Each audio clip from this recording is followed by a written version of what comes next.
Tonight, when you finally turn off the lights and get into bed, you're gonna pick up your phone. You tell yourself, just 5 minutes, then I'll sleep. But then you blink, and 2 hours are gone. You've scrolled through a funny animal video, 3 makeup tutorials, some stranger's emotional meltdown, and about 100 other things you won't even remember tomorrow morning. Your eyes are burning, your brain feels like mush, and somewhere in your chest, there's this familiar wave of shame. Why am I like this? Why can't I just put the phone down? But what if I told you it's not your fault? For the past decade, we've been fed the same story, that we lack willpower, that we're all dopamine addicts, that we just need to try harder. But here's what's actually happening when you're lying there at 2 a.m., thumb scrolling in the dark. Your body isn't failing you. It's running a survival program, one that's 300,000 years old, and it's running it perfectly. Over the next 8 minutes, we're going to pull back the curtain on what short-form video algorithms are actually doing to your brain.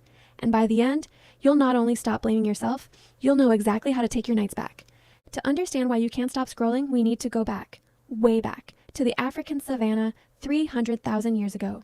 For most of human history, survival was brutal. Your ancestors had no claws, no fangs, couldn't outrun anything dangerous. The one thing that kept humans alive? The tribe. Anthropologist Robin Dunbar found that early humans lived in groups of around 150 people. And within that tribe, gossip was the difference between life and death. Who found the new fruit tree? Who got into a fight with who? Who's acting suspicious? In a world with no internet, information was the ultimate survival resource, just as vital as calories.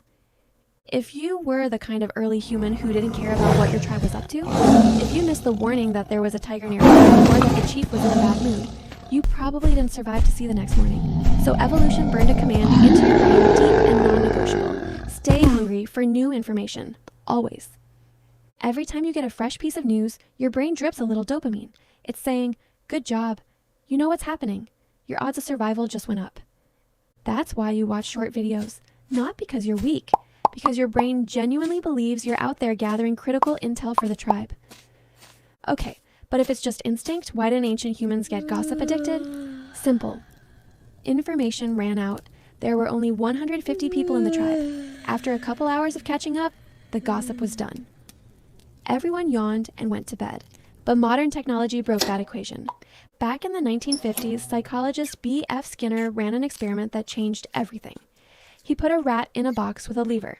When the lever gave food every single time, the rat ate, got full, and stopped pressing. Normal behavior. But when the lever gave food randomly, sometimes a lot, sometimes nothing, something strange happened. The rat went crazy. Even when it was exhausted, even when it was starving, it just kept pressing, pressing, pressing. This is called a variable ratio schedule, and the human brain has absolutely zero defense against it. Now look at your phone. Your thumb?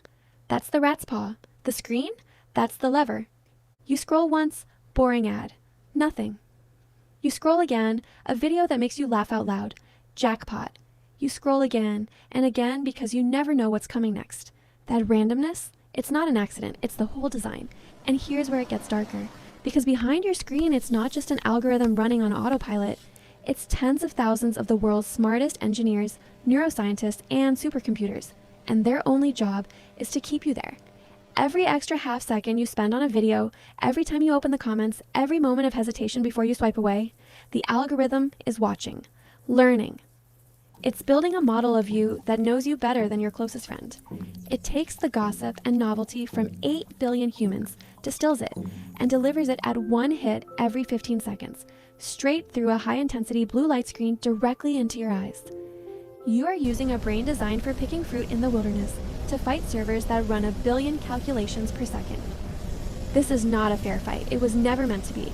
And then there's the blue light, which suppresses melatonin. So at 2 a.m., your body is in a completely absurd state. Your eyes think it's noon.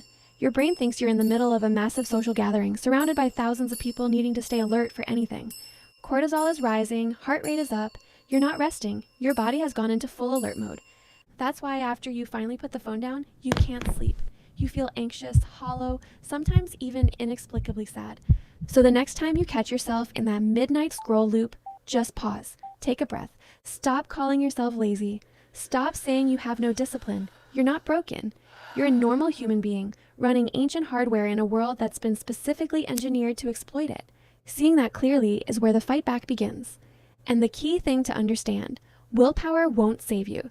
Against this machine, willpower is a butter knife. What works is friction, physical barriers between you and the lever. 1 hour before bed, switch your phone to grayscale, no color. When the screen goes black and white, your brain suddenly finds the lever a lot less exciting. Or even better, get a dumb alarm clock and leave your phone outside the bedroom door entirely. In the dark, without the screen, you'll feel restless at first. That's real. That's your brain craving its next hit of tribal information. Sit with it for 20 minutes, just 20 minutes, and then something shifts. Your heart rate drops, melatonin starts flowing again. You notice the sound of wind outside or the distant hum of the city. Throughout all of human history, the night was never for consuming billions of pieces of information. The night was for letting the fire die down, for letting the mind go quiet, for giving your exhausted body one safe place to rest in a world that never stops spinning. Take your nights back. Trust me, that digital tribe will keep scrolling just fine without you tonight. If you're into pulling apart the hidden mechanics of the world we live in, hit subscribe and drop a comment. What time are you putting the phone outside your bedroom tonight? See you next time.